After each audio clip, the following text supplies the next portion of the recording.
Problemas con las preocupaciones perfeccionistas, que muchas veces esas exigencias o esos objetivos no son propios del deportista, sino que vienen dados por el entorno. Y como vienen dados por el entorno, pues se convierten en algo rígido para el deportista, y sabes que pues, la rigidez al final lleva a la frustración por cuando no consigo la ejecución o los objetivos deseados. Eh, la frustración me va a llevar a la parálisis me puede llevar también al burnout, al estar quemado. Bueno, hay que fomentar el perfeccionismo, pero siempre como orientado hacia uno mismo, hacia el aprendizaje, al tratar de hacerlo cada vez un poquito mejor. Y creo que en ese sentido nos tenemos que olvidar muchas veces de el resultado, pese a que el resultado va a ser un baremo que nos va a indicar cuán cerca estamos de esa pretendida perfección. I think everyone walks around with something that you can't see. We all go through it. I don't care who you are. I don't care who you are, man. The best thing that I did was to come out and say, hey, look, I need some help. Estás escuchando Psych and Roll, un podcast donde cada semana traigo pelota, pista y cabeza en forma de invitados para hablar de psicología y baloncesto. Soy Javier Hernández y puedes apoyar este programa dándole like y suscribiéndote en YouTube y iVoox, o bien con tus 5 estrellas si es en Spotify o Apple Podcast donde lo estás escuchando. Y si esto de la psicología aplicada al barro de la pista te llama la atención, te dejo en la descripción un enlace donde puedes descargar gratuitamente mi manual con 10 más 1 maneras de entender tu psicología. Te mando un abrazo y que disfrutes de la charla. Bienvenido, Diego Ruano, a este Psych and Roll número 84. ¿Qué tal? ¿Cómo estás? Bien hallado, Javi, pues ya te digo, un poquito con la responsabilidad de dar buen contenido y que un podcast que es referente para psicología y para baloncesto, pues no se hunda demasiado. Al menos eso Vamos, espero. vamos a intentar, como los elefantes antes de, cuando saben que ya les quedan pocos días de vida, pues se van a la orilla, ¿no?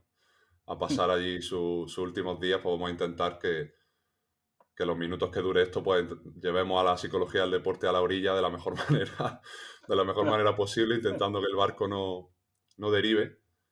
Pero como ya sabes, tengo que empezar por todo lo que no es nuestra profesión. ¿Quién es Diego Ruano fuera de la psicología y del deporte?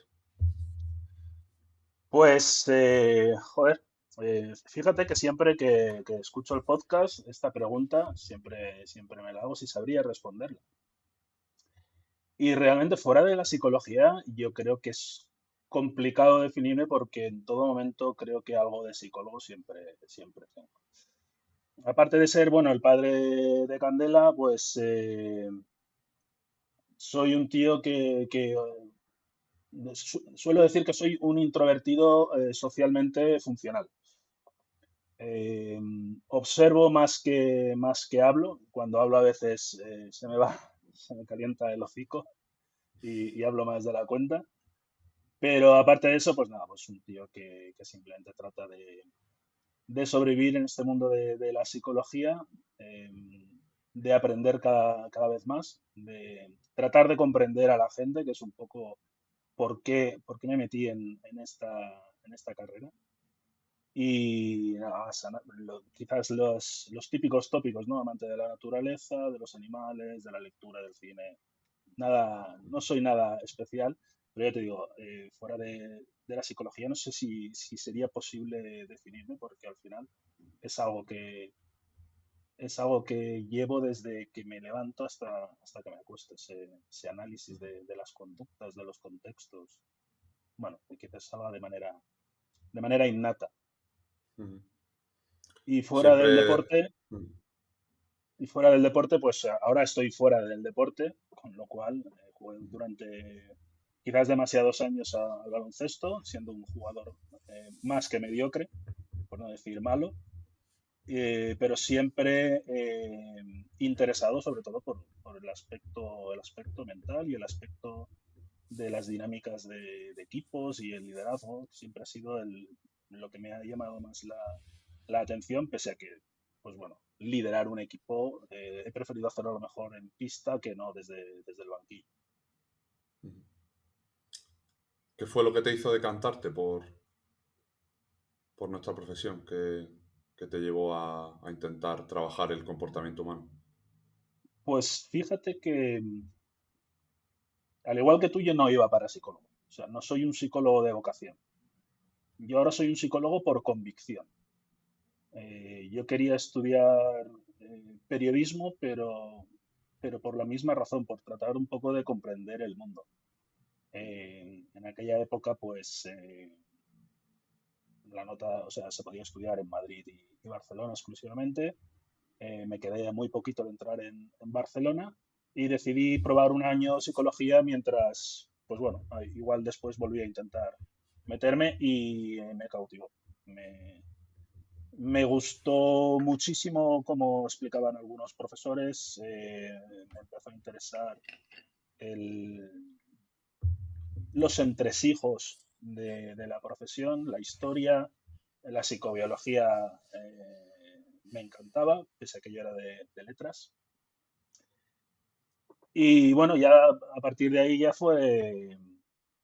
fue un proceso de enamoramiento, desenamoramiento, porque después sí que acabé un poquito desencantado, por lo menos de la parte universitaria, de la parte académica, porque al final sentí que no me habían dado,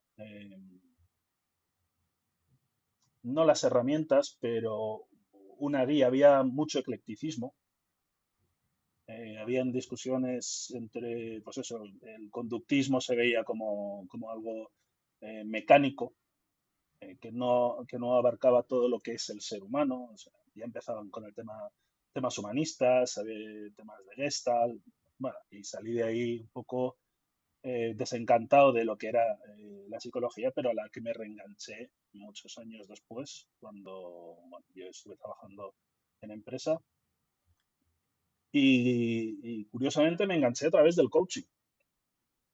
Me reenganché por el coaching porque en esa época, temas de recursos humanos, empezaba el coaching a moverse, me metí en un curso, me pareció interesante, me pareció que la metodología era lo que yo buscaba, por lo menos en el ámbito empresa, y a partir de ahí, bueno, empecé a ver eh, toda la basura que hay dentro del coaching o de determinado tipo de coaching, y yo sabía que quería dedicarme a eso, pero no quería hacerlo de esa manera, con lo cual me fui introduciendo cada vez más en la psicología. A través de Twitter pues empecé a conocer a divulgadores y ya, bueno, pues ya sabes, al final psicología del deporte y desde 2019 más o menos que nos conocemos, ya sabes más o menos mi trayectoria. Creo que hay una parte también de dejar a ese alumno que sale del último año de carrera, ¿no? Dejarle expuesto bueno, a esos mensajes tan ilusionantes, tan creadores de efectos de botella de champán, ¿no? Que se descorcha y un poco te fascina, ¿no? Todo lo que estás viendo, pero después si rascas, pues lo que te encuentras es que objetivamente y honestamente no han dicho nada, ¿no? Y veo Mm. cada vez más, lo viví yo en mis propias carnes, tú también, ¿no? Que al final nos quedamos expuestos a que cualquier pues, coach o pseudopsicólogo de 3 al cuarto que tenga una charla en YouTube o un vídeo bien contado en Instagram, pues ya te lleve, entre comillas, por el mal camino. Yo mismo recuerdo que caí entre las redes de famoso Borja Vilaseca, el creador del Enneagrama, ¿no? Y me recuerdo un mensaje directo que me enviaste tú en Twitter, ¿no? Allá pues, al poco de conocernos. Y me dijiste, Javi, ten cuidado con esto porque, bueno, oro parece, plata no es, ¿no?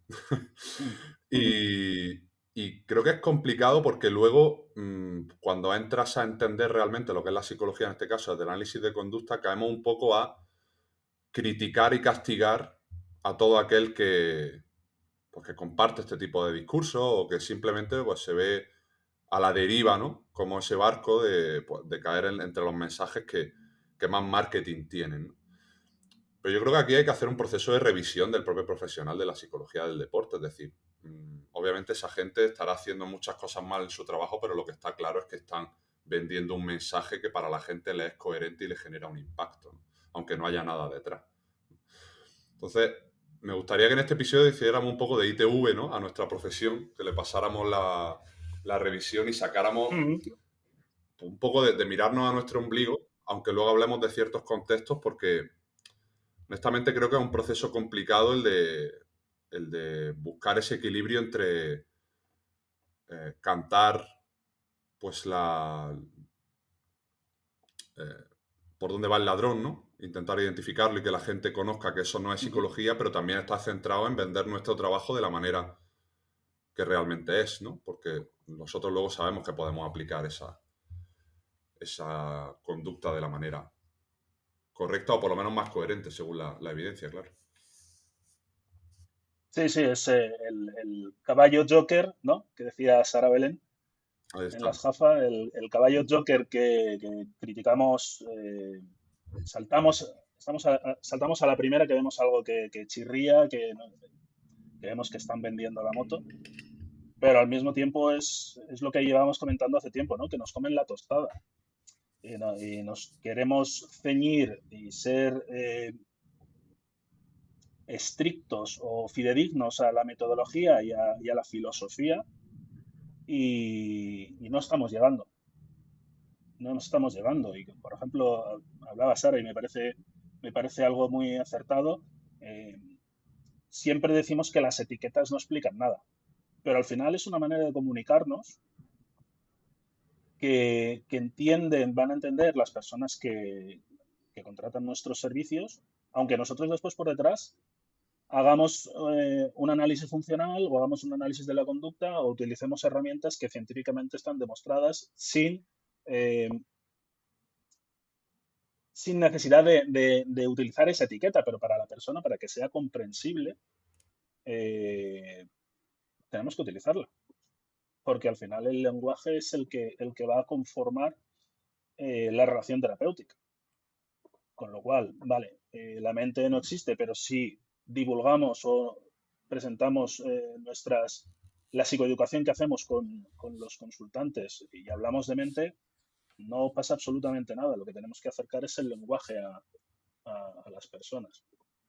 A mí me dijo J. Cuspinera un día que le parecía curioso que muchos de los psicólogos nos dedicábamos más tiempo a decir que no éramos coaches, que nosotros no hablábamos de ese tipo, o sea, no trabajamos de ese tipo de enfoque, que realmente a presentar todo lo que podíamos realizar, trabajar, enfocar en un club, con un entrenador, con unos deportistas, ¿no?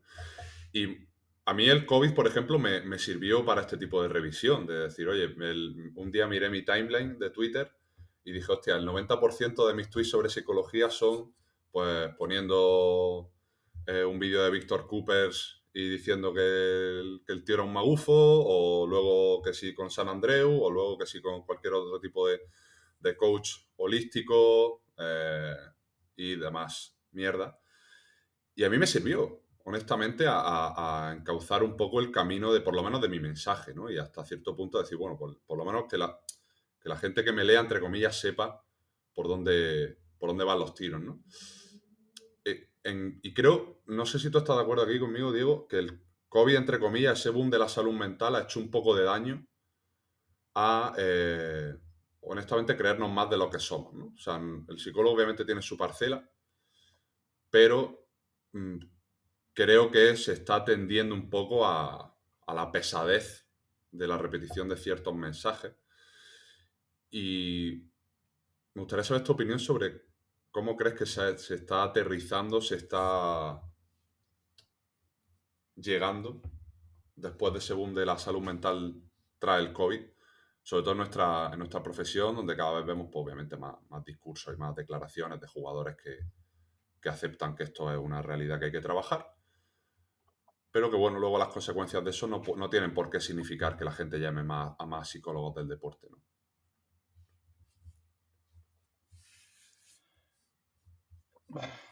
A ver, no está mal que cada vez haya más mensajes, incluso que repitamos mensajes que lo que decía en un momento Sandra Parra.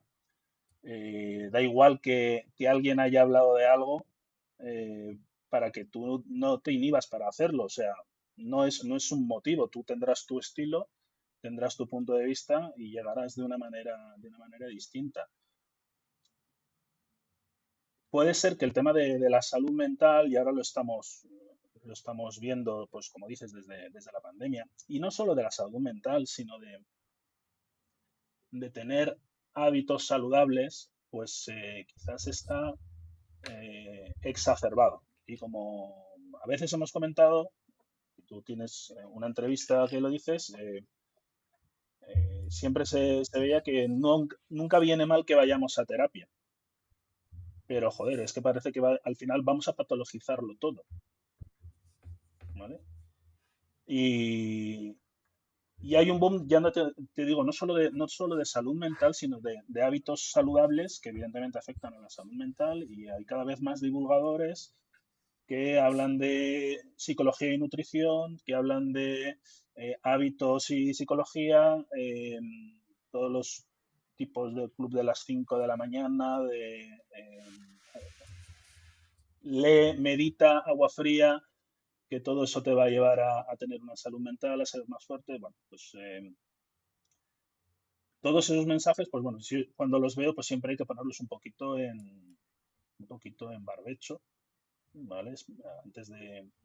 Antes de decir, joder, antes de atacarlos, ¿vale? Eh, porque pueden haber mensajes interesantes ahí y nos precipitamos. A mí me pasó con Jota, que así fue como lo conocí, pues con el chat que tenía Carlos Bernabé. Y Carlos Bernabé en un momento, en uno de los primeros chats, dijo que los entrenadores, no recuerdo cómo era, pero como que los entrenadores tenían que ser psicólogos. Y dije, joder, es que no puede ser, porque el entrenador tiene que tener su parcela, tal. Y J me contactó y me dijo, hostia, piensa que primero está divulgando psicología del deporte, que en aquella época eh, prácticamente no se hacía. Eso fue antes de pandemia. Y después eso, analizando después el podcast otra vez de nuevo, pues el mensaje estaba bien. El mensaje estaba bien y al final es como trabajamos muchas veces, ¿no? O sea, a través del entrenador y que el entrenador utilice la psicología, que sea el psicólogo en cierta manera, porque no siempre vamos a estar ahí en el staff para ser una figura que apoye a todos los entrenadores, a los fisios, al médico, y a veces, pues como te ha ocurrido a ti y me ha ocurrido a mí, viene un entrenador y trabajamos en la distancia y en la sombra y al final tratamos de, si no darle las herramientas, por lo menos de saber en qué se tiene que fijar, en cómo tiene que comunicar y que sea él el psicólogo. ¿Vale? Entonces, pues como te digo, sí, hay mucho mensaje cruzado, hay mucha... eh, pese a que hubo unos años que había mucha crítica del tema de coaching, pues parece que vuelve otra vez a surgir un poco. Y en este sentido, hombre, pues habría que diferenciar también tipos de coaching, ¿no? Al final, si tú eres un profesional de cierto ámbito que entrena, porque tienes la experiencia, porque tienes las herramientas a, a personas en ese ámbito, pues hombre, no lo veo mal. O sea, no es incorrecto, es una mentoría, es un entrenamiento específico que recibe la persona. Ahora, si empiezas a hablar de temas ya de salud mental, empiezas con temas psicodinámicos y proyecciones y tal, pues bueno, ahí entramos un poquito en lo que es ese coaching que es peligroso y que, pues bueno, pues alguno de nuestros compañeros seguro que han recibido a alguien que viene rebotado de algún profesional de este estilo. Me dijo, hablabas tú antes de periodismo, ¿no? Me dijo Gonzalo Vázquez, abriendo esta quinta temporada, que, bueno, más que lo dijo, se lo leí en su último libro, que la función del periodismo era darle voz a los ojos. Y yo me sentí bastante reflejado porque creo que la función del psicólogo en parte es eso, ¿no? El deportista, el entrenador, el equipo, pues te cuentan una historia, ¿no? Y tú tienes que intentar darle la voz objetiva a esa historia que te cuentan, tanto con las palabras como con todo lo que no son palabras, ¿no? El famoso pues, lenguaje no verbal, los gestos, la mirada. ¿Cuál, cuál crees que es nuestro objetivo, Diego, como profesional? ¿En qué punto crees que estamos? Es muy buena pregunta, ¿eh? Yo creo que lo que refleja mejor nuestro objetivo es ese dibujito en el que una persona salen sus pensamientos como si fuera un hilo que se enreda y en parte es ayudar a la persona a desenredarlo. Como dices, tratando de ser lo más objetivos posibles y ayudando a esa persona que tome muchas veces distancia, que intente verse desde fuera. Y claro, esto va a depender muchas veces también del tema de consulta, ¿no? Porque, y a ti te habrá pasado, es difícil que ellos sean objetivos consigo mismos y es difícil que acepten que hay cosas en ocasiones, que hay cosas que tienen que cambiar. Esa disonancia cognitiva que les produce verse desde fuera y decir, ostras, pero es que yo no soy así. Y niego la mayor y entonces este cambio no quiero aceptarlo porque entonces dejo de ser yo. Bueno, un poco la labor es esa, ¿no? Tratar de que no tengan esos sesgos, que su mirada sea lo más objetiva posible sobre sí mismos y sobre su realidad y a partir de ahí intentar trabajar.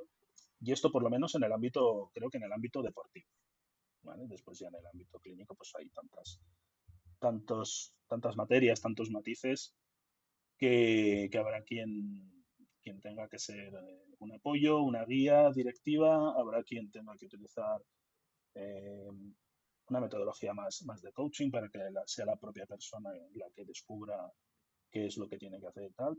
Pero bueno, al fin y al cabo, nuestro objetivo o nuestra función debería ser esa, tratar de ser lo más objetivos posible y traer a las personas a esa objetividad.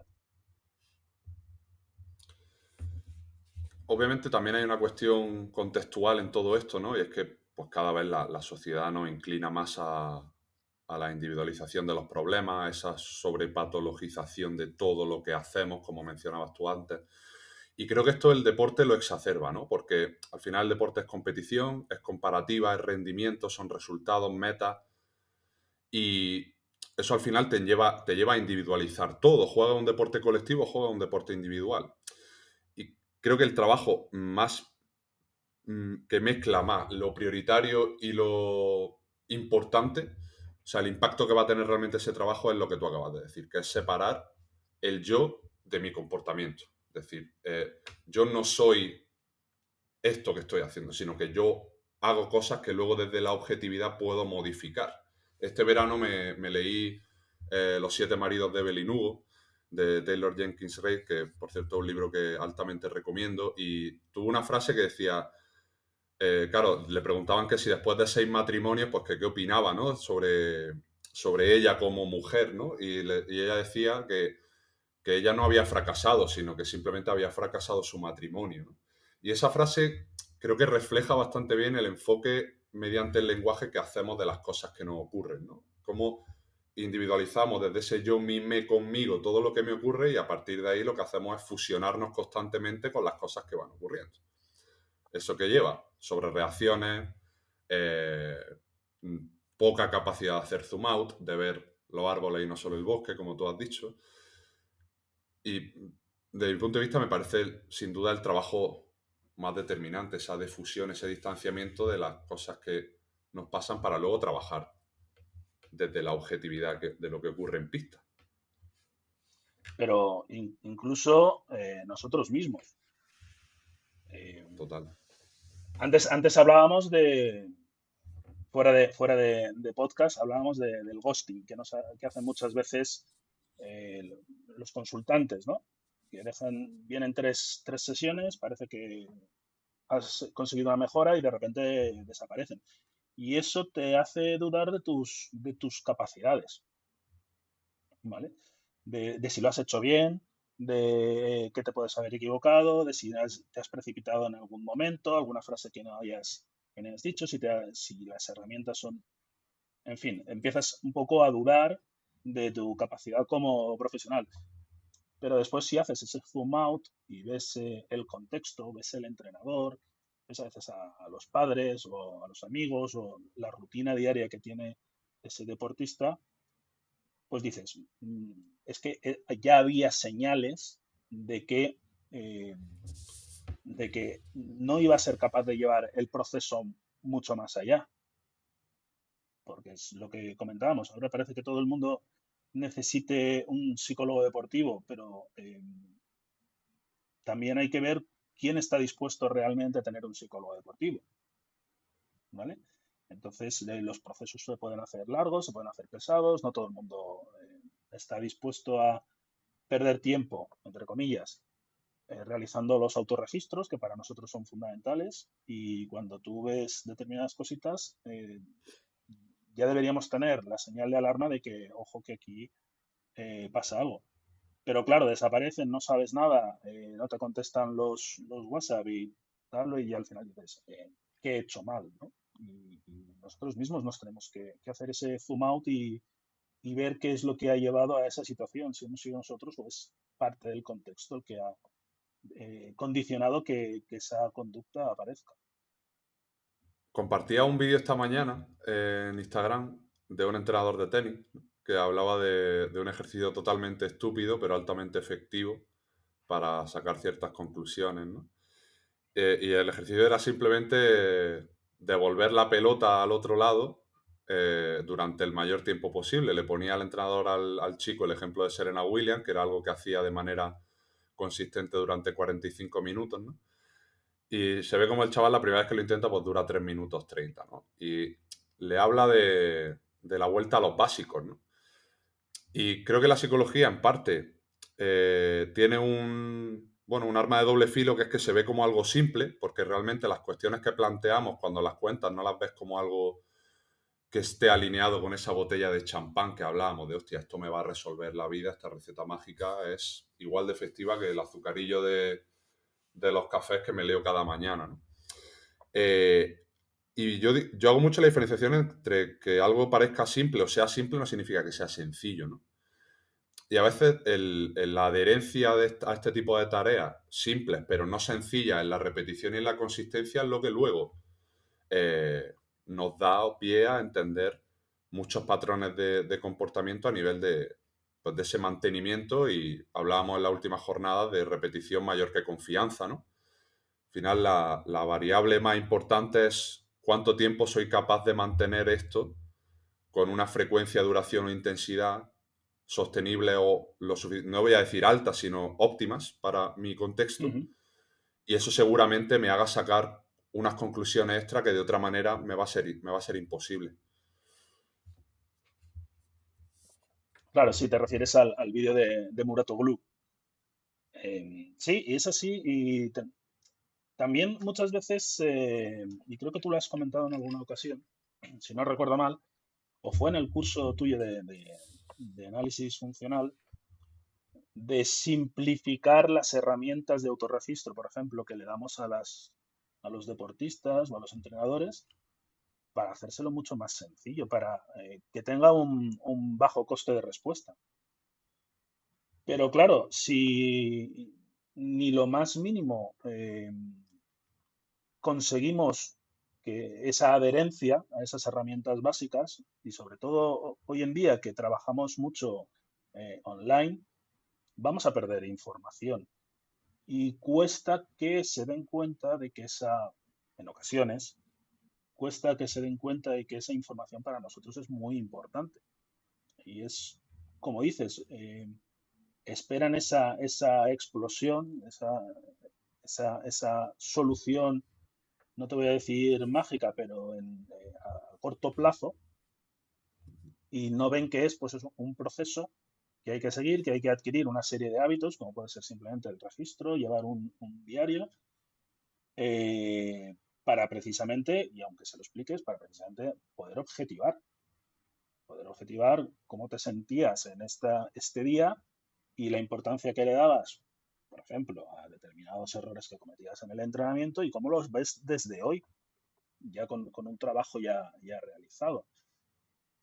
Bueno, pues pequeña, es una pequeña batalla también que tenemos, que ya no es solo trabajar sobre los hábitos del propio deporte o de la conducta a modificar, sino también introducir esos nuevos hábitos de una manera que sea coherente con la persona, con su contexto y con su motivación también para la mejora.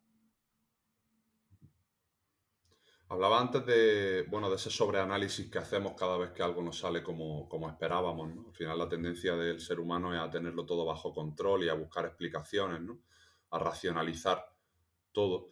Claro, eso nos lleva muchas veces a la parálisis, ¿no? Y aquí siempre me acuerdo de los entrenadores, ¿no? Los entrenadores se tienen que exponer a un contexto donde hay millones de estímulos cada día, millones de cosas que pueden salir mejor, que no están saliendo todo lo bien que me gustaría, que directamente están saliendo mal, que no se sostienen en el tiempo pese a que tengan flashazos de esperanza. Al final, me gustaría saber cómo trabajas tú esta función de los pensamientos, porque creo que está bastante alineado con esto que hablábamos del yo conducta, en lugar del yo soy problema, o yo soy el problema, o yo soy este fallo, este error. ¿Cómo intenta un poco objetivar esos pensamientos, por ejemplo, con el caso de entrenadores, aunque ahora hablemos también de deportistas? Porque realmente me parece de las profesionales en un escenario deportivo que más se exponen a esta búsqueda de conclusiones constante, que al final nunca terminan. Siempre va a haber algo más de lo que encargarme, siempre va a haber algo más que evaluar, que analizar, y al final del día lo único que nos va a quedar es qué acciones diferentes voy a hacer yo en el entrenamiento de esta tarde para intentar modificar aquello que me ha ocurrido en el último fin de semana. Claro, el tema de los entrenadores, sobre todo cuando hablamos a un nivel ya semiprofesional, es que son esclavos o son los más esclavos del resultado porque al final siempre son el eslabón más débil del equipo. Realmente con los trabajadores que he trabajado, hay una, hay una variable que es la resistencia al cambio por esa identificación de que si cambio mi estilo de dirección, cambio mi esencia, cambio quién soy. Y bueno, al final las herramientas suelen ser siempre las mismas, desde promover un diario y un registro de observación, ¿vale? Y también si tengo la suerte, como ha sucedido con algún entrenador de baloncesto de categorías FEP que retransmiten los partidos, pues hacer un CBAS, aunque sea en la distancia, ¿vale? Para ya no solo evaluar o contabilizar, mejor dicho, las conductas, sino tratar de que dé una explicación al porqué de esa conducta en ese momento. Y poniéndoles frente a ese espejo, que muchas veces no es sencillo, eh, tratar de volver a esos básicos y contracondicionar determinadas conductas por eso mismo que te he dicho, porque creen que tienen que comportarse de esa manera porque es la esencia, es como han aprendido y es su esencia como entrenador, que por eso le han contratado, por ser ese entrenador y no otro. Y sin embargo, pues habrá contextos en que eso le sirva y en otros que no. Pero es una resistencia que es habitual, independientemente de que sean entrenadores de colectivos que entrenadores individuales. No sé si he respondido del todo porque, a ver, es como siempre, es un traje a medida. Tiene que ser un traje a medida y cada realidad del entrenador, aunque todos tengan las mismas inquietudes y los mismos problemas a lo largo de la temporada, eh, de dónde vienen, cuál es su historia de aprendizaje y cómo han llegado a eh, interiorizar tanto esas conductas y esa idea como para que identificarlas con su personalidad, con su esencia como entrenador, pues es importante y no siempre va a ser el mismo camino el que han seguido. Decía, creo que era Sartre, Diego, el que decía que la existencia precede a la esencia, ¿no? Y no al revés. Y a veces por adherirnos demasiado a esa esencia, al final lo que caemos es pues, la típica frase de no, es que yo soy así, ¿no?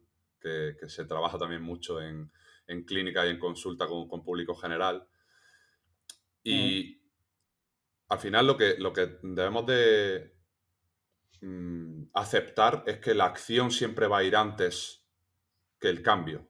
O sea, yo tengo que hacer cosas para que luego me pasen cosas distintas y en ese me pasen cosas distintas va a ser pensar de manera diferente, transitar las emociones de manera diferente, incluso tomar decisiones diferentes para que ocurran cosas más acercadas a las probabilidades que yo estoy buscando en mi equipo. Esto es lo más complicado de todo, ese primer paso, ese coste de respuesta, pero desde mi punto de vista es la parte transversal de todo nuestro trabajo, que es poner el caballo delante de los carros y no detrás, ¿no? Claro, y en ocasiones, y me ha sucedido, ya no solo con entrenadores, sino a lo mejor en el tema empresarial, poner ese espejo delante es el que hace que la gente abandone, porque no está dispuesta a asumir ese coste. Ellos quieren, o hay personas que quieren, igual que los deportistas, ayúdame a esto, ayúdame a llevar bien al equipo, o ayúdame con determinado jugador, o no conecto con este equipo, ayúdame, pero claro, esa objetividad que hacemos poniéndoles ese espejo, a veces no gusta, no gusta lo que ven y dicen, no quieren enfrentarse a eso y, pues bueno, abandono.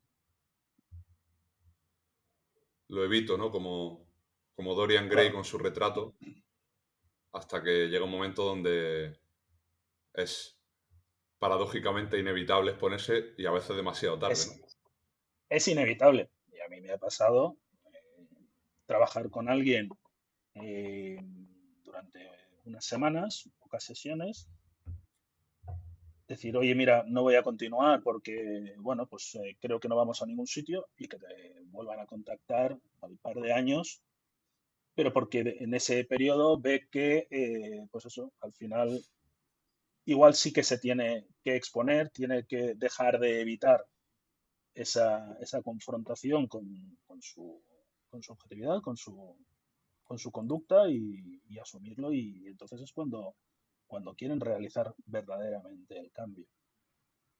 Pero bueno, no Aquí es sencillo.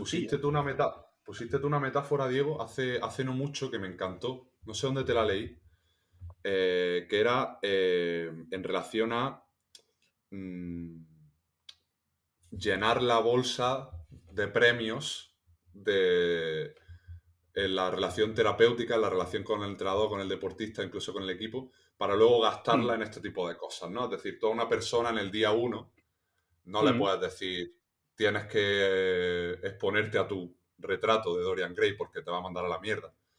Pero sí hay que equilibrar y balancear pues, la mano izquierda con la mano derecha en el sentido de, vale, cuánto te estoy reforzando ciertos comportamientos para luego hacer mm. más probable que cuando te presente situaciones con un alto coste de respuesta, por lo tanto con una alta reticencia, tú me lo compres. Porque lo que es una realidad es que al psicólogo se va a trabajar, no se va a hablar. Y trabajar conlleva emociones desagradables, conlleva incomodidades, conlleva exposiciones, con lo cual conlleva una alta probabilidad de que en el momento en el que vayas a saltar el precipicio digas, pues no hay agua, ¿no? Y a lo mejor ni lo sabes. Si la puedes recuperar esa metáfora, porque me encantó. Sí, esto fue en las segundas jornadas, si no recuerdo mal, que hablamos de comunicación de los entrenadores, o comunicación para entrenadores. Que había, sorprendentemente, había entrenadores como Bradovic, que veíamos que su comunicación muchas veces en pista con los jugadores era, o seguirá siendo, fuera de lugar, ¿no? Tenemos esa imagen suya rojo como un tomate gritándole a los jugadores y diciéndoles de los 7 males que se tienen que morir. Y sin embargo, todos los jugadores salen muy contentos de la relación con Obradovic. Yo decía, ¿por qué? Porque ellos invierten en el día a día, invierten en la relación personal que tienen con los jugadores, es una hipótesis, para después extender esos cheques y que la relación no se vea dañada. O sea, yo después te puedo decir lo que sea, o sea, lo malo que eres, que no te quiero en mi equipo durante el partido, pero ¿por qué? Porque he generado un nivel de confianza, de sintonía, de una relación tan, no sé si será íntima o muy íntima o no, pero que al final yo te voy a perdonar como jugador eso porque sé que me lo dices en el contexto de partido y que no lo piensas realmente de mí. Entonces, como terapeutas, como psicólogos, un poco también tenemos que hacer esta inversión diaria en cada una de las sesiones para cuando te diga lo feo que haces, por ejemplo, te pongo delante el espejo para que tú no te lo tomes como un ataque. Y al mismo tiempo, pues la persona también tiene que hacer esa inversión en la relación. No sé si aquí después aquellos que hablan de relación terapéutica estarán muy de acuerdo, pero bueno, la metáfora un poco iba en este sentido.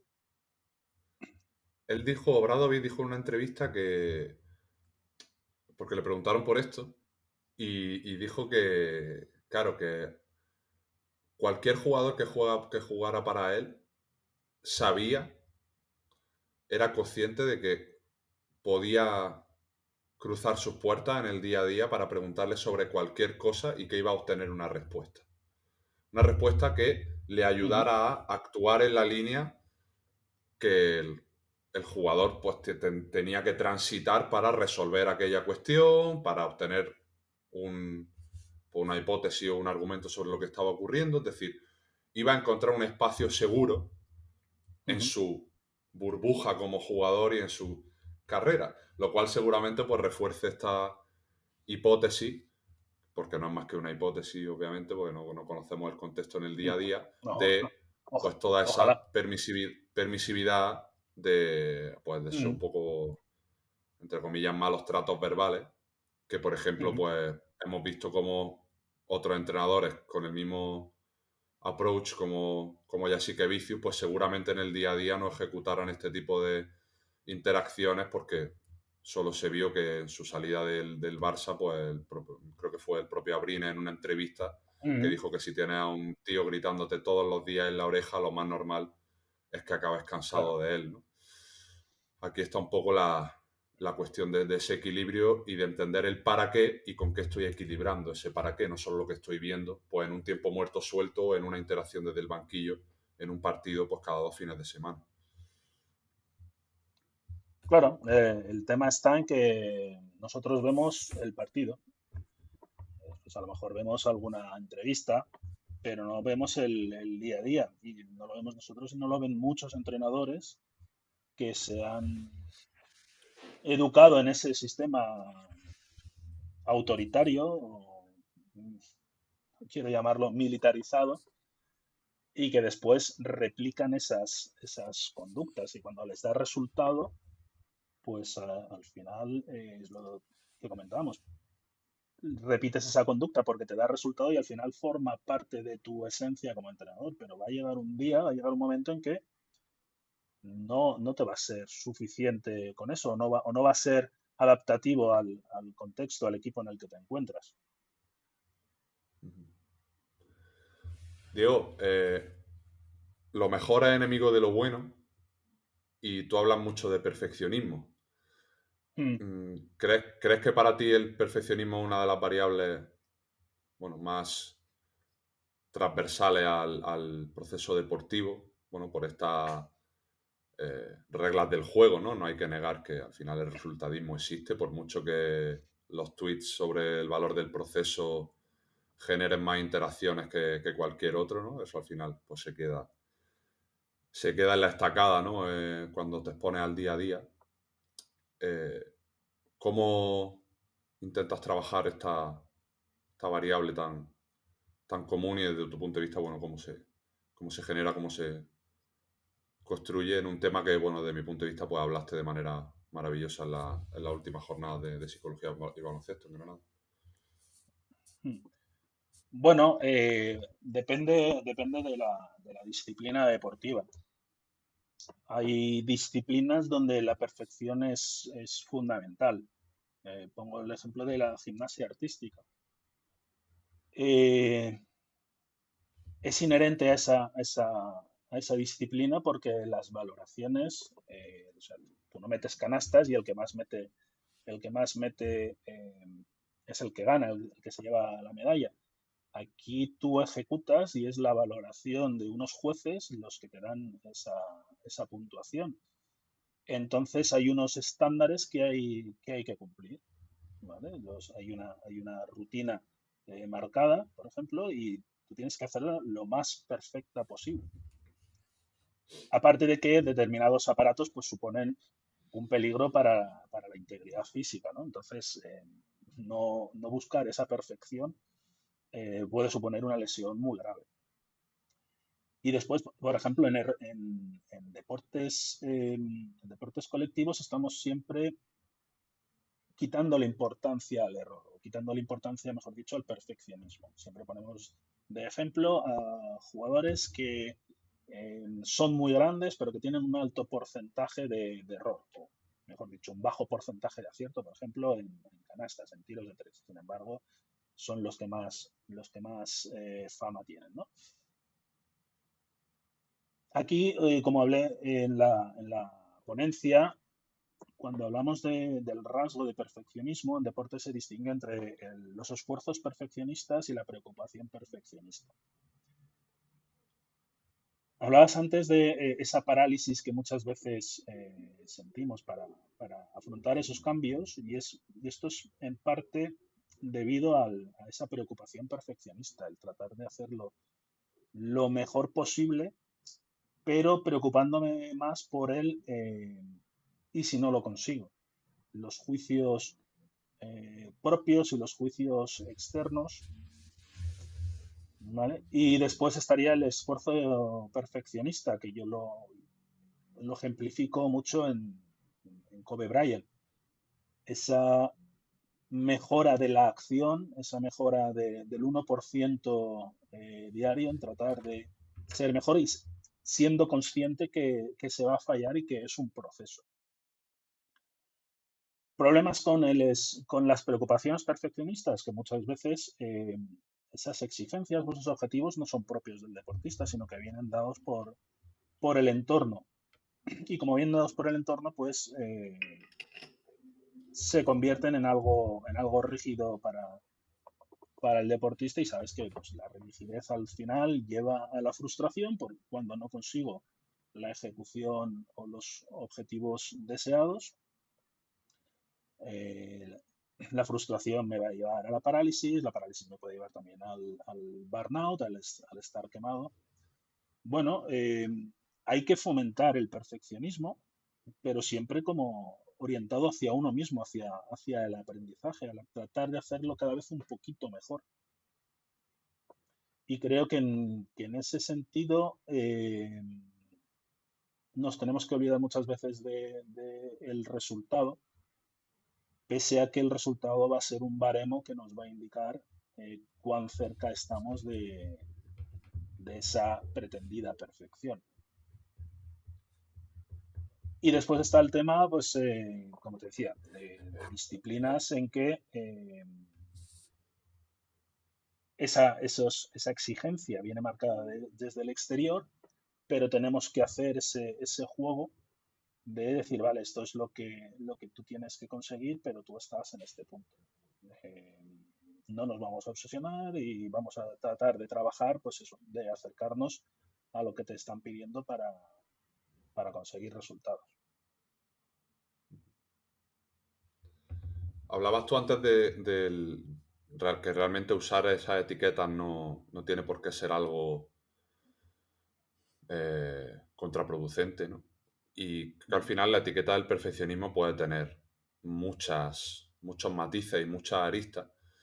Y el perfeccionismo, mientras esté vinculado a intentar alcanzar la excelencia, es Ujú. algo con lo que el deportista y el entrenador tienen que convivir. O sea, el intentar dar cada día el 100%, hay muchas maneras de hacerlo, aceptando que lo más probable es que no me salga para un 10, porque sería imposible y las veces que ocurra va a ser más cuestión de que todo ha ido de cara que una cuestión, obviamente, de que estuviera en mi control.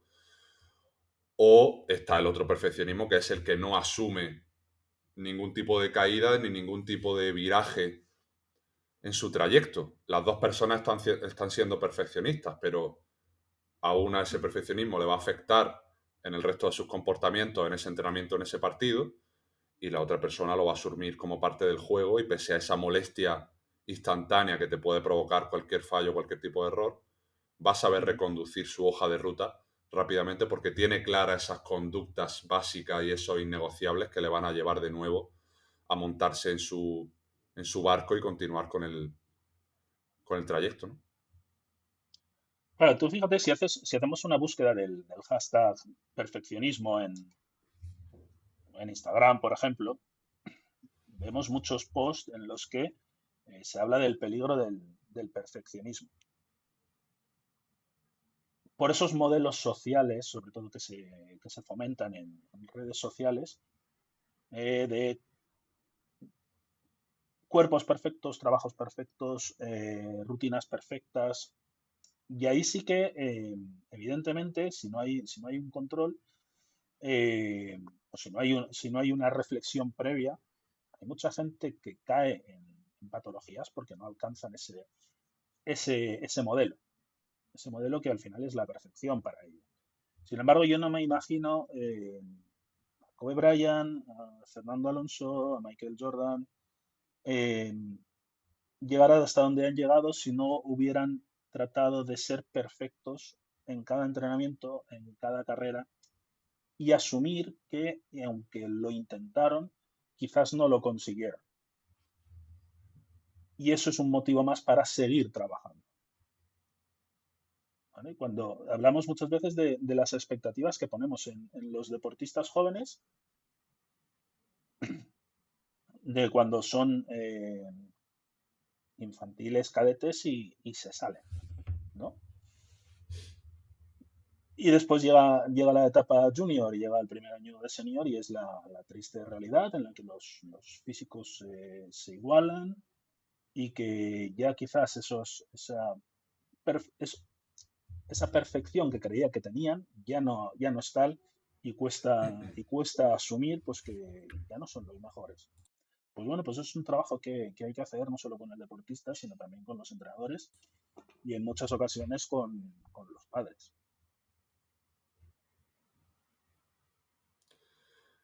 Retomando el ejemplo del tenis, ¿Mm? me parece que es uno de los deportes que más exponen esa visibilidad de la repetición, de repetir el gesto, el mismo gesto una y otra vez hasta perfeccionarlo, pulirlo. Eh, y lo retomo porque creo que una de las variables más importantes en un deportista, y ahora me gustaría también saber tu enfoque cuando trabajas con ellos, es esa repetición de esas acciones estúpidas y simples, pero que a la vez no son sencillas de aplicar con consistencia, ¿no? Y decía Nadal, que ahora pues ya aprovechamos y le hacemos el tributo, ¿no? Hasta por su reciente retirada, ¿no? Decía Nadal en una entrevista que le hizo Manuel Javois hará cosa de meses, casi un año, que al final la habilidad que él había aprendido que era la más determinante para el desarrollo de un deportista en su carrera era la consistencia en todas aquellas acciones que parecían simples, pero que te mantienen en el partido. Y él decía, si te fijas, los mejores deportistas en cada una de sus disciplinas no tienen muchos momentos muy profundos de valle. Es decir, no se mantienen durante una gran extensión de tiempo en el pozo. Saben salir rápidamente de esos momentos y volver, aunque sea no sea un momento de pico, pero por lo menos un momento que me ayude, ¿no? Como ponía el ejemplo de que compartí esta mañana en tu vídeo, de no estar constantemente en esa montaña rusa, ¿no? Más ligada por el azar y por el verme de repente muy inspirado, y en otras ocasiones dejarme llevar pues, por esa deriva psicológica a la que muchos deportistas se exponen. Y una jugadora, hace 2 años, cuando terminamos de trabajar, me dijo, Javi, creo que lo que más he aprendido es a no estar tan bien cuando no estoy bien. O sea, perdón, a no sentirme tan bien cuando estoy bien, pero también a no sentirme tan mal cuando estoy mal, ¿no? O sea, encontrar ese equilibrio en mi línea temporal, que al final es lo que me va a hacer sentir mucho más control del bueno, no control del hipotético ni del ilusorio, y por lo tanto mantenerme en esa consistencia, en esa disciplina diaria, que al final es lo que me va a llevar a ese 1% diario o semanal del que tú hablabas hace unos minutos. No sé si me lo compras y cómo intentas trabajar todo este tipo de variables de repetición con tus deportistas también, o cómo lo has hecho en el pasado. Es que los básicos es algo fundamental, y esto es algo que yo aprendí ya en mis propias carnes cuando jugaba. Partidos en los que anotabas y te salía todo más o menos rodado, tenías facilidad para anotar, y partidos donde, ya sea por el defensa que tenías o por el propio partido, no te salía, y en vez de frustrarme, pues al final dije, ostras, qué sé hacer bien, ¿no? ¿O qué puedo hacer ahora que pueda hacer bien y que no necesite demasiado esfuerzo? Pues defender, bloquear, ir a por todos los rebotes. Pues bueno, pues hago eso, porque si pienso en todo lo que he fallado, me voy a frustrar y no le voy a servir al equipo y me voy a ir cabreado como una mona. Esto es algo que cuando tratamos de mejorar, hacer cosas nuevas con los deportistas, que ellos quieren incorporar, que pues, quieren ser más agresivos o quieren meter más puntos o quieren no tener esos valles a lo largo de un partido, yo siempre les digo, tú haz lo básico. O sea, si no anotas, defiende. Corre o pasa, ofrécete para ser aunque sea un cono, pero sé de ayuda al equipo. Lo mismo, va a depender cómo lo trabajo, depende de si el deporte es colectivo o el deporte es individual. Si es colectivo, pues baloncesto, por ejemplo, que lo he trabajado, pues lo que te digo, tema de defensa, tema de bloquear, tema de ir a por los rebotes, tema de molestar la circulación del rival, ¿vale? Esos intangibles que todos podemos, no, yo ya no puedo aportar nada, pero que todos los jugadores pueden aportar, y que por lo menos tengas esa sensación de que has participado en el juego, independientemente después del resultado. Con los deportistas individuales es un poquito distinto, ¿vale? Porque, claro, el tema de ayudar a otros compañeros no sirve, no hay compañeros y necesitan recuperarse para, por ejemplo, hablabas del tenis, pues, por ejemplo, si tú tienes ese valle, puede suponer que hayas perdido el partido, porque ya no vas a recuperar los puntos que tienes, ¿no? Entonces, sobre todo, primero, identificar esas emociones o ese momento en que empieza a aparecer un poco la frustración de no me está saliendo nada.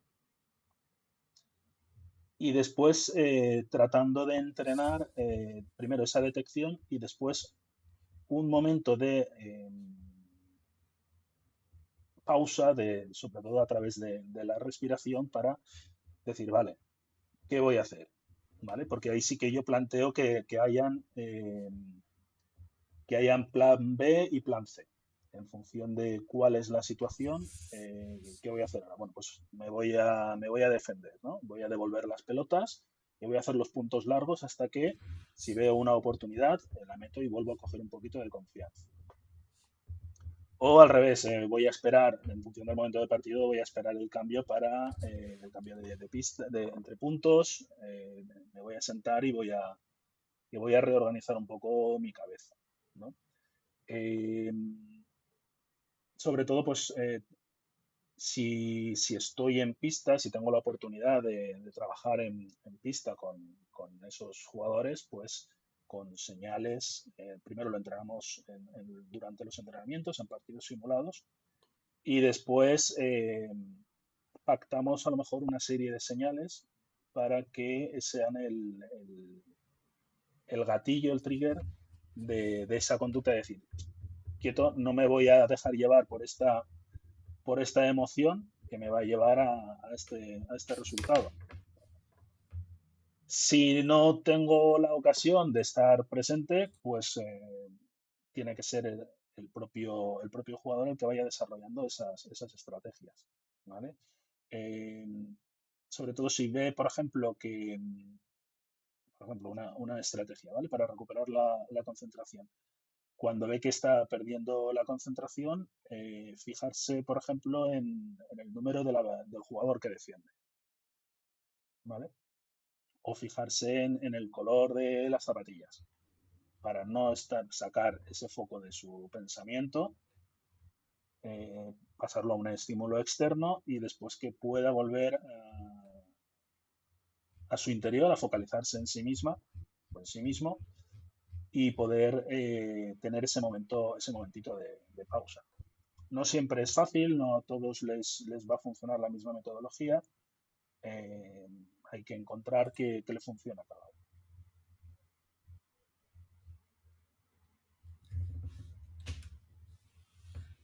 Esto lo mencionaba también Borja Iglesias en una entrevista en el sentido de la birra hace años, que es la que utilizo yo cuando intento explicar las respuestas alternativas, ¿no?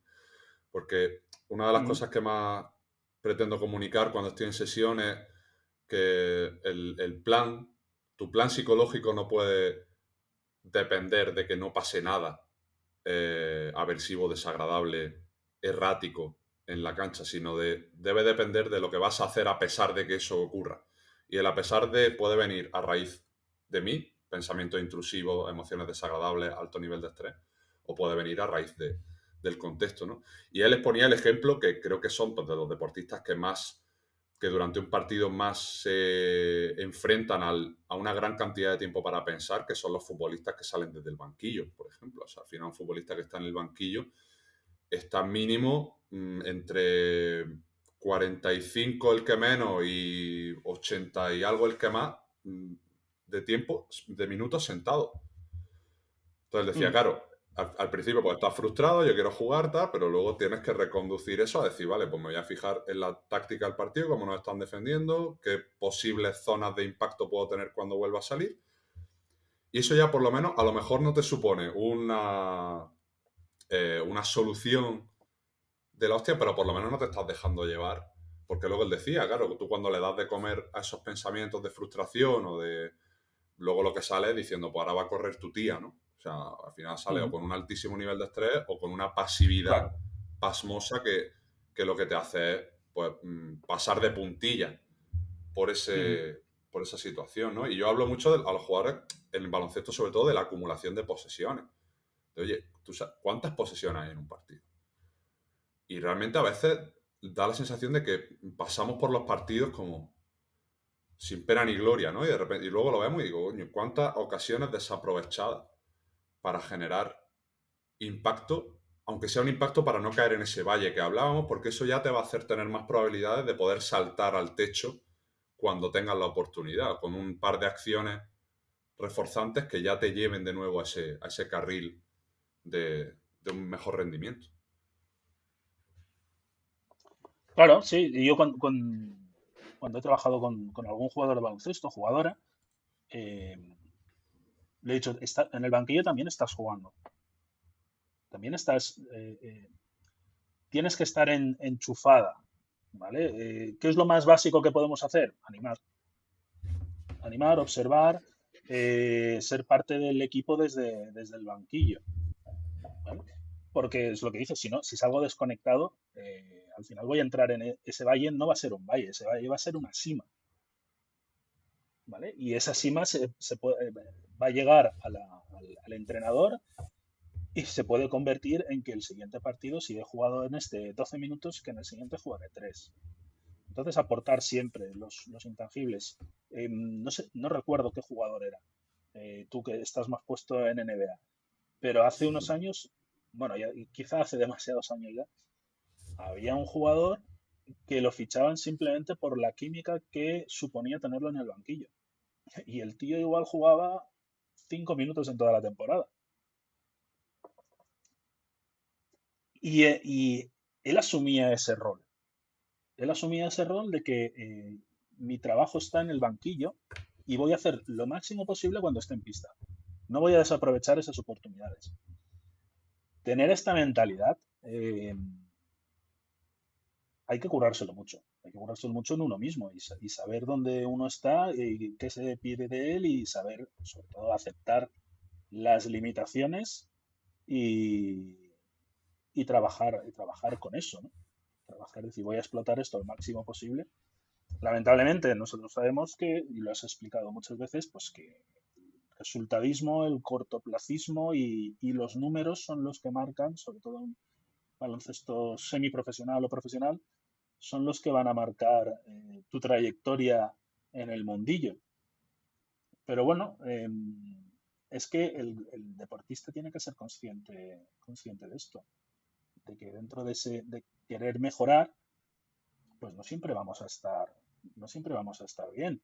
Entonces yo siempre les planteo que para cuando tengan una competición siempre hablamos de objetivos para esa competición, ¿no? Y dentro de esos objetivos, plan A, plan B o incluso plan C, en función de rival o de si se juega fuera, se juega en casa o cuál ha sido el resultado o la ejecución en el partido anterior, ¿no? Y hay que trabajar esa flexibilidad y esa aceptación de que si no me sale el plan A, que por supuesto siempre va a ser o va a tener como resultado, mejor dicho, el ganar el partido, pues que tengo que hacer el B, porque el B me va a suponer seguir mejorando y en un futuro a medio o largo plazo que el objetivo A tenga como resultado ganar de manera consistente, ¿vale? Porque si solo tengo el objetivo de mejorar y resultado, me voy a frustrar. Y tenemos que hacer conscientes de que cada partido es, como diría Jesulín, cada partido es un mundo, ¿vale? Pues sí, tenemos que tener la flexibilidad para no desaprovechar esos partidos. Está claro, Diego, que entre el plan A y el plan Z, pues somos... ¿Cuántas son? 27 letras tiene el abecedario, ¿puede ser? Sí, 26, 27. Sí.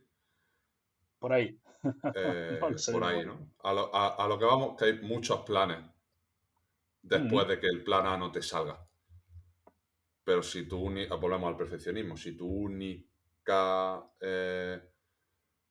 opción es que el plan A te salga, en cuanto no ocurra, lo que va a ocurrir es que te vas a ir a esa cima que decías tú, ese plan Z, que ahí es donde ya pues, la escalada al plan A pues, se convierte en prácticamente inviable, ¿no? Claro, incluso, perdona que te corte, incluso el plan Z te puede ayudar. O sea, cuantas más También. alternativas tenga para que tú veas qué cosas puedo mejorar.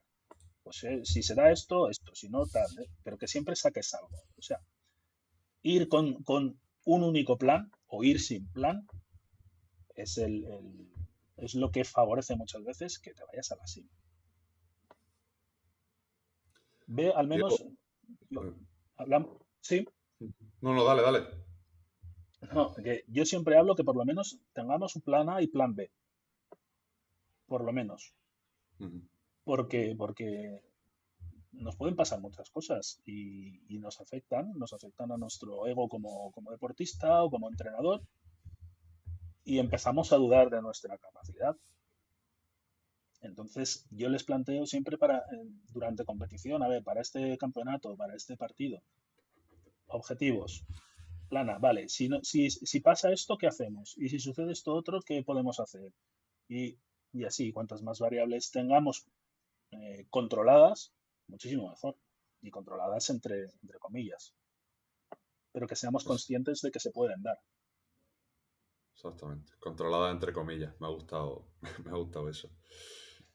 Diego, tú y yo en 2019, cuando nos conocimos personalmente, Mm. hablamos de esta metáfora del romper la presa, ¿no? De que el Sí. psicólogo pues siempre se ha puesto la metáfora de que es el preparador físico de los años 80 y 90, ¿no?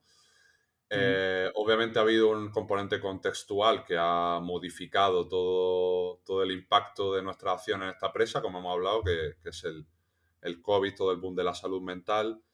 Bueno, ya hemos visto que tenemos nuestras reticencias sobre eso, sobre si eso está siendo siempre positivo, a veces se convierte en nuestro peor enemigo, ¿no? Yo te quería terminar preguntando por en qué situación ves la presa actualmente en nuestra profesión y, bueno, qué cosas crees que vamos a mirar el vaso medio lleno, ¿no? ¿Qué cosas crees que estamos haciendo bien para reforzar a los profesionales que estamos en ese barco y así aumentar la probabilidad de que sigamos haciendo Claro. ese trabajo little by little, ¿no? Poquito a poco y sin Mm. quemarnos y sin quemar a la gente, sobre todo con un mensaje a veces pues demasiado repetitivo y demasiado cansino. Pues la presa empezó a resquebrajarse. Y empiezan a salir ahí, en algunos sitios salen hilillos de agua y en otros salen pequeñas fuentes o borbotones. Cada vez hay más compañeros que afortunadamente están trabajando o que por lo menos ofrecen sus servicios. A mí lo que me preocupa es quizás en ocasiones las condiciones en las que están trabajando, ¿vale? Yo hablo particularmente del baloncesto, y es algo que hemos hablado con otros compañeros. Yo no sé qué calidad de trabajo psicológico puedes aportar si eres psicólogo de un club y al mismo tiempo eres entrenador en ese club, ¿sí? Em, ¿Qué grado de influencia vas a tener sobre tus compañeros cuando a lo mejor después ellos van a mirar eh, cómo realizas tú o cómo pones en práctica lo que tú predicas? Esa dualidad yo la veo en ocasiones, la veo peligrosa, sobre todo si llevas equipos mm, de formación o incluso de rendimiento, ¿vale? Porque te expones mucho.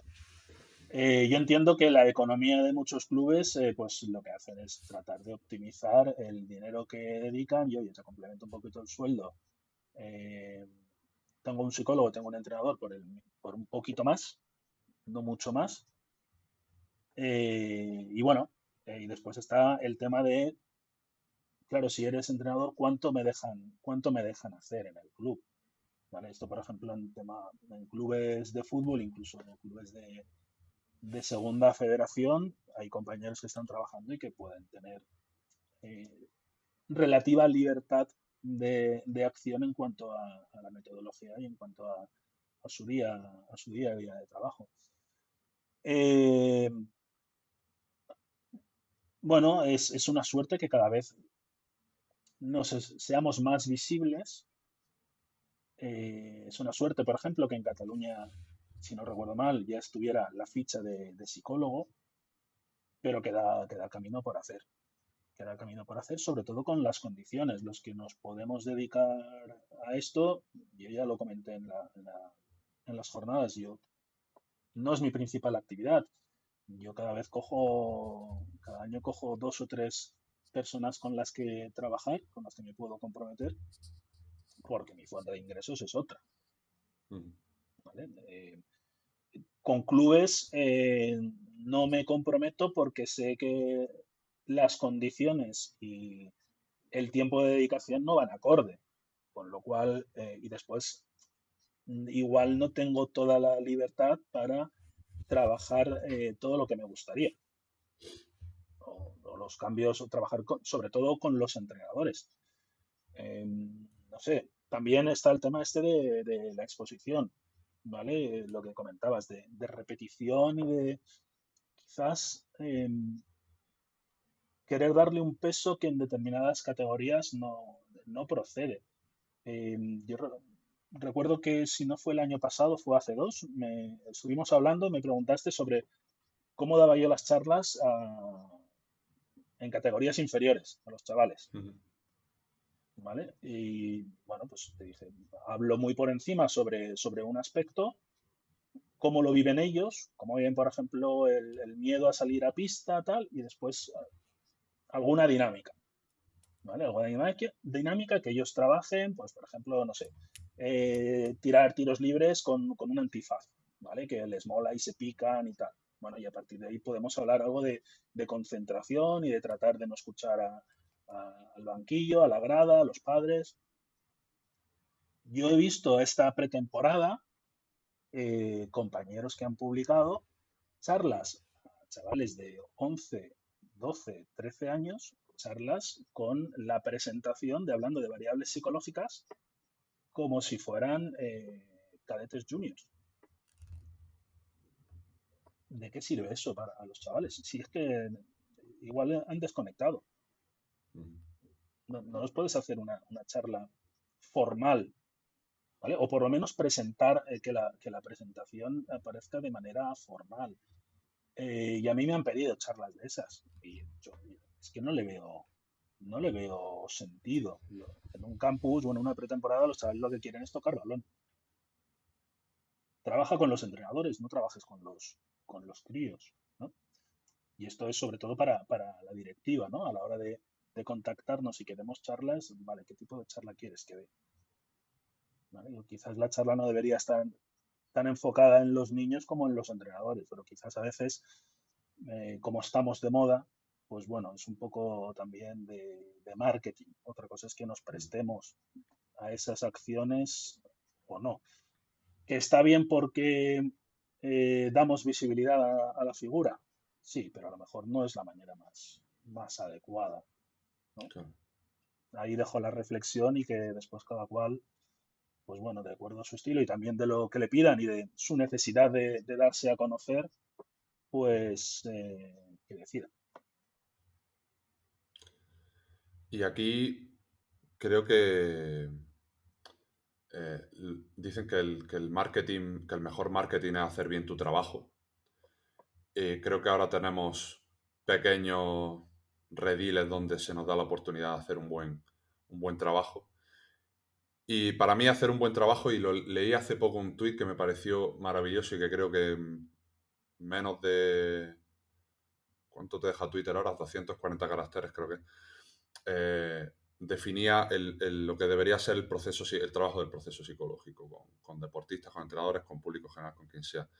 No lo voy a saber trasladar de manera literal, pero decía algo así, que no tenemos que centrarnos tanto en contarle a la persona qué es lo que tiene que hacer para cambiar, sino hacerle experimentar en sesión, en pista, donde sea, en cualquier contexto con el que trabajemos, hacerle experimentar el cambio para que contacte con las cosas que le van a hacer realmente acercarse a ese cambio. Es decir, lo que hablabas tú, de ejemplo, las charlas. Pues si yo voy a hacer una charla de psicología con niños de 11 años, pues tengo que intentar que los pocos minutos que tenga, que por lo menos experimenten cuál es la influencia de ese cambio, aunque solo sea durante unos pequeños minutos, porque luego es con lo que se van con lo que se van a Claro. quedar. O sea, la gente se expone, se tiene que exponer a ver realmente cuál es la manera de aplicar lo que le estoy contando.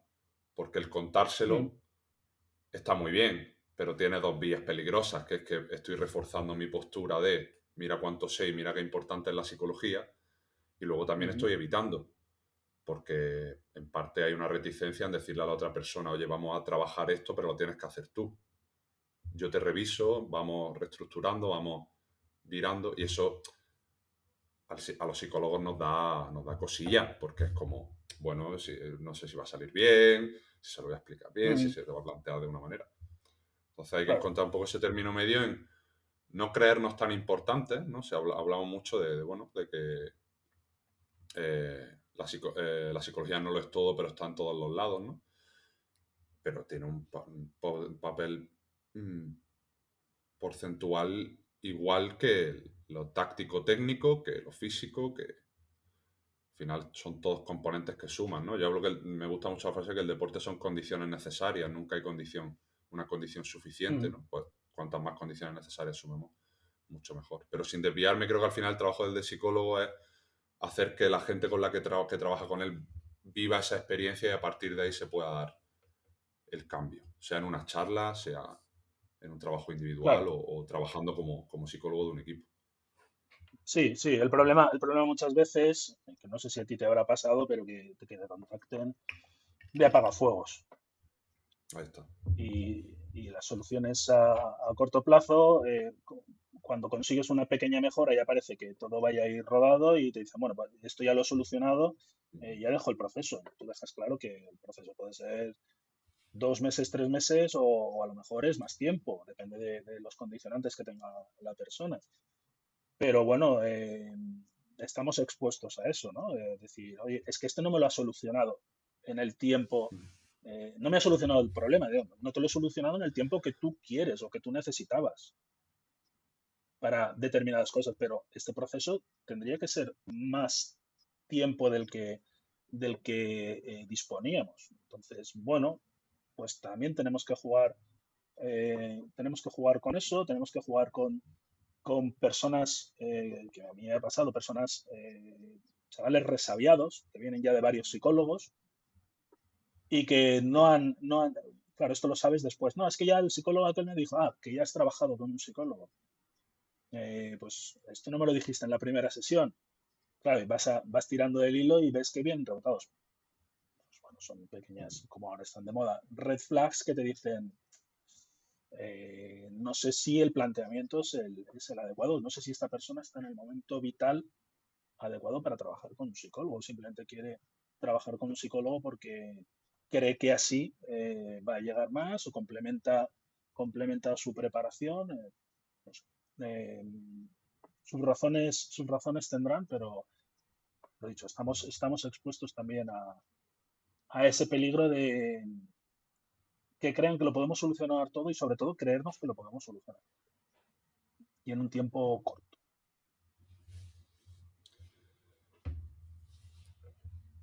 Bueno, Diego, creo que le hemos pasado una buena ITV a la psicología deportiva, tanto a nivel de disciplina como a nivel de posibles ejecuciones en nuestra profesión. Yo, bueno, simplemente terminar con la reflexión de que al final, bueno, nuestro trabajo tiene que hablar por él mismo y es el foco más importante. Bueno, luego las redes sociales, las charlas, los discursos, los podcasts están muy bien, pero al final del día, lo que hemos hablado, la existencia precede a la esencia y es Mm. donde nos tenemos que centrar. Espero que la gente así eh, lo haya percibido. Y pues Diego, simplemente decirte que para mí es un placer después de tantos años pues, mantener esa conexión primigenia entre psicólogos del deporte, por lo menos para mí, cuando empecé a exponerme a las redes, fuiste creo que el primero al que encontré de mi profesión. Y pues para mí es un lujo después de ya casi 6 años mantener este vínculo y esta amistad. Ha sido un placer Mm. escucharte, conocer un poco más tus entresijos entre tus bambalinas y dejo pues que despida este episodio número 84 de Psych and Roll como te guste. Pues como decías, fui la primera persona, de las primeras personas que contactaste. Generamos ese grupito con los dos José Luis y que nos comunicábamos con GIFs. Y yo estoy honrado primero que me hayas llamado y que cuentes siempre conmigo para tus movidas. Y en cierto sentido estoy orgulloso de ver la progresión que has llevado y lo que has conseguido y lo que aportas ya no solo a la psicología, sino más concretamente a la psicología en el baloncesto, que al final también es el otro vínculo que tenemos, ¿no? El amor por el deporte de la pelotita naranja. Y nada, pues eso, animar a la gente pues que se exponga un poquito más, ¿no? Que lo haga sin miedo y que no, vamos a ver si acabamos de romper la presa. Never be ashamed of wanting to be a better you. Period.